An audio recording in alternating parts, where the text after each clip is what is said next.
One question I feel like I continually answer almost on a daily basis right now is the fact, did I overpay for my new home? We're seeing people get really, really good deals in the new construction space. At the same time, we're also seeing builders continue to change around incentives and drop pricing.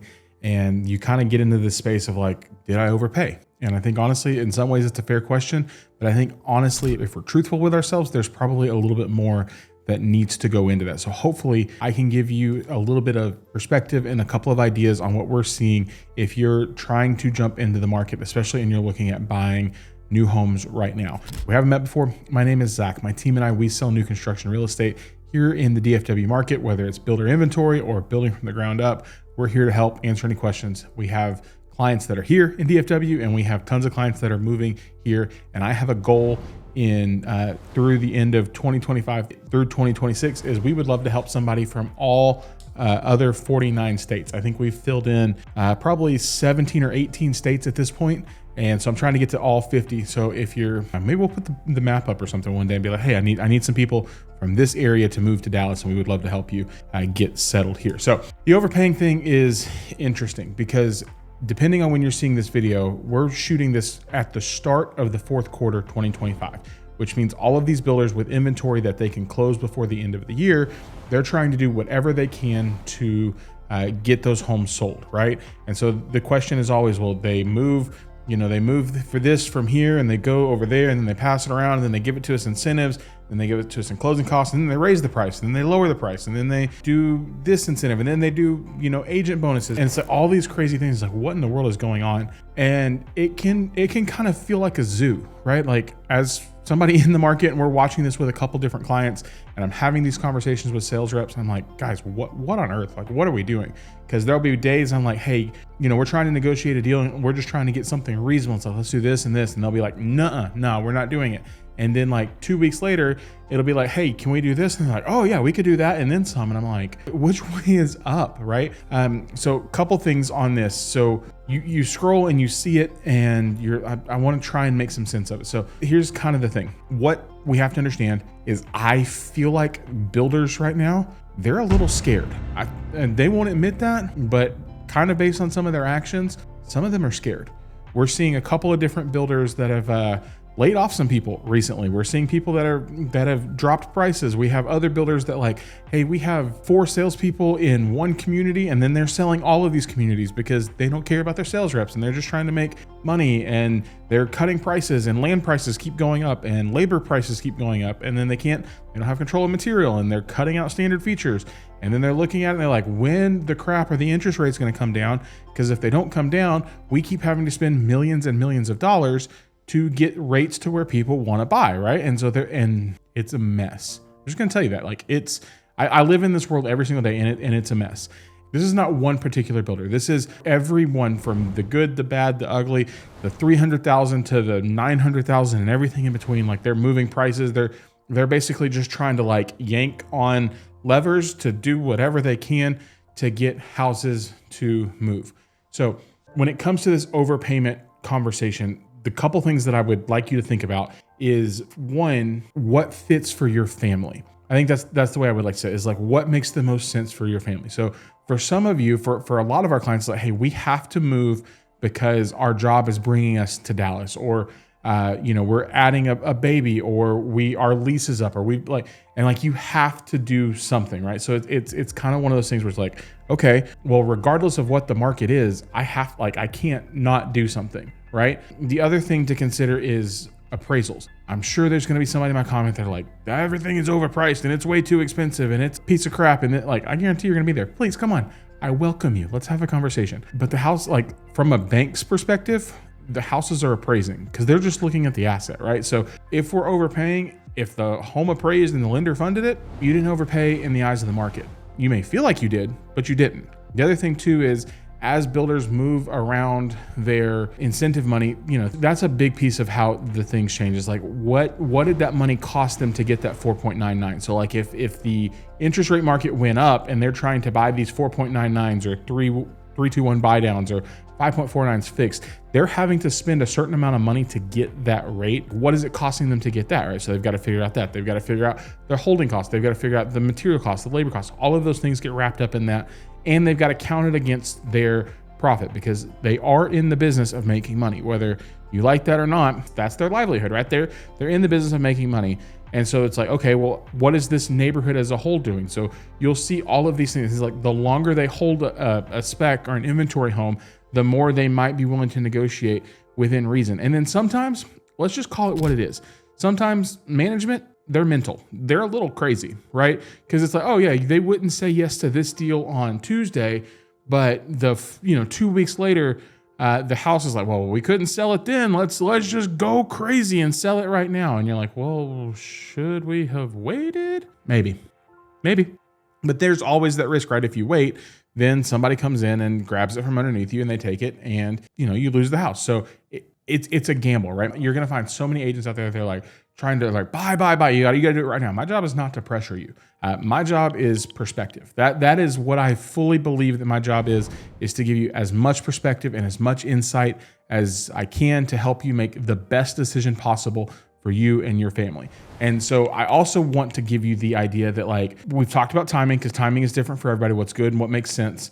We've talked about the incentives, right? So what you might see is somebody got a lower like purchase price, but they didn't get all of the incentive money, right? So maybe they got the rate, but they didn't get the closing cost, or maybe they got the closing cost, but they didn't get the full rate, buy down, or they got blinds and you didn't get blinds, or they got an appliance package. There's so many things that get put into that deal to make it go together that if all you look at is the big number on the pricing sheet, you missed like 70% of the things that are going on in that transaction. You have to frame it in like, did I get the best deal for me today? Did I find the house that my family fell in love with, that fit the best for us? Because we've had people before that's like, man, we got the deal right where it needed to be, but ultimately the house just didn't make sense for them. So like they felt good saying yes to the deal, but it was the house wasn't the right fit or it wasn't the right location. So did I get the right thing for me? Do we love the house? Does it fit? Is it a quality builder? Did I get the best deal at the time? Did I get our closing costs covered, or did I get our rate buy down? Did I see how much they were spending in order to make that deal make sense? And do I feel good about it, right? If I feel good about it, yes. Now, the question always comes up is like, well, if we're doing this and they change their pricing, will they renegotiate it with us? And the answer is maybe. They might not. It really depends. It's some builders will say, oh yeah, we will totally renegotiate within reason. Some will say, nope, the deal is what you got. And because we're not coming back to you if the deal got worse and renegotiating. So they see it as a fairness thing.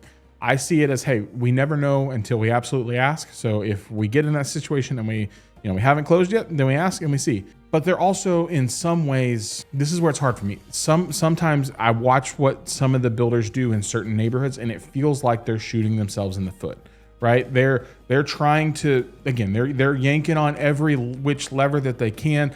There is a lot of pressure and a lot of expense that goes into those things, and they're doing what they can, right? So I don't fault them in that. So sometimes I don't understand it, but I don't fault them in that. And that's where it's like, you need somebody to help walk you through this space that kind of understands that dynamic and can give you the particulars of the deal you have at hand, so that you're like, oh yeah, we got the best deal we could.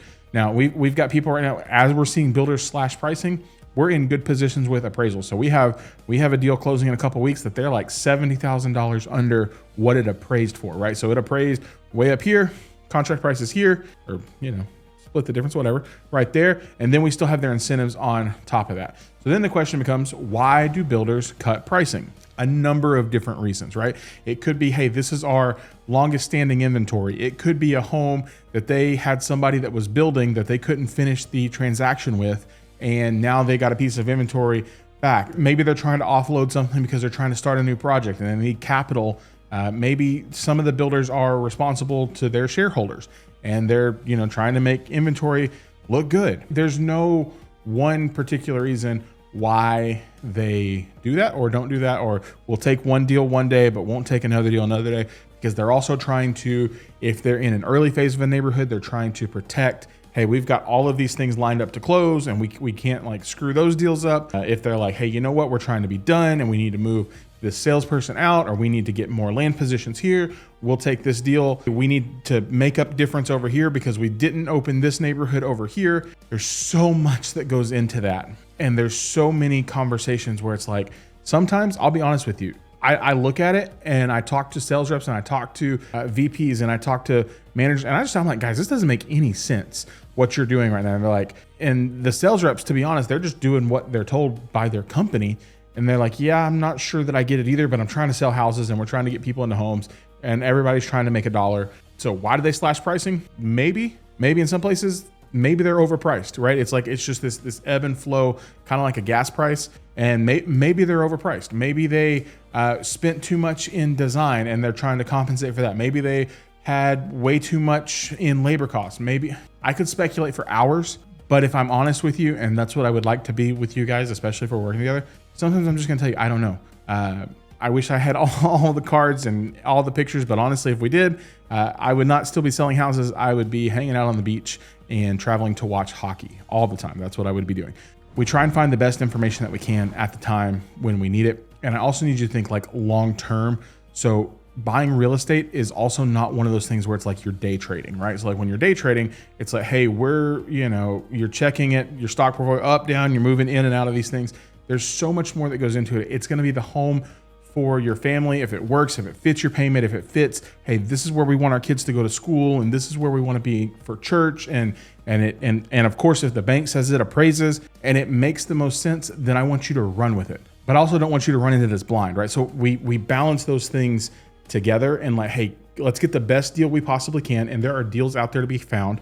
And you almost can't be, in a way, I want to tell you to put your blinders on. And I just want you to look at it like, just like this. And you'll be like, what am I doing? But also be informed. And it's a very delicate tension of, hey, blinders on, let's focus on our deal, but also blinders a little bit open, and let's see the other things that are happening in the market around us.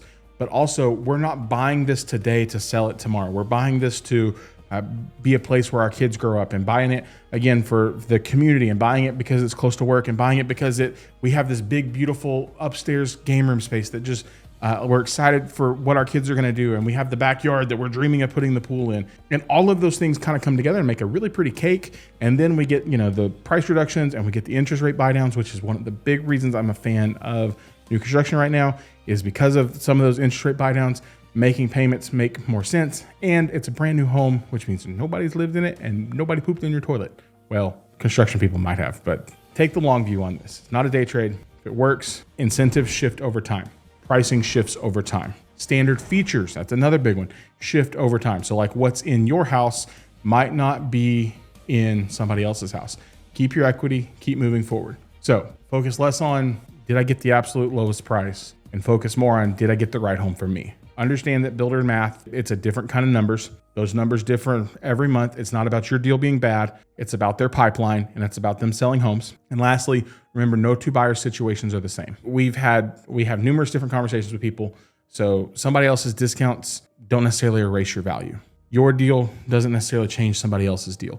And in some ways, these things happen in a vacuum. Yes, they're all important in what's going on, but in some ways it's one by one by one by one. And if I can help you try to understand this, I would love to do that. Best way to do that is to contact information is right here down below. Reach out if you have questions, schedule a Zoom call. We can talk through it and find what might make the most sense for you and your family in this market. And whether it's builds and you're trying to go, hey, we want to run through the whole process, which is really fun, or you're like, hey, we want to get a screaming deal right now and get an inventory home, which honestly, if you're looking at those, you're going to win in this market with the inventory homes. It's going to be a really good deal. Even after we fight through all of the mess, we would be honored to help you and have that conversation with you. Guys, comments down below. Let me know thoughts. I'm happy to have an open dialogue with you, regardless of what you think. So we will see you guys in our next video. Adios.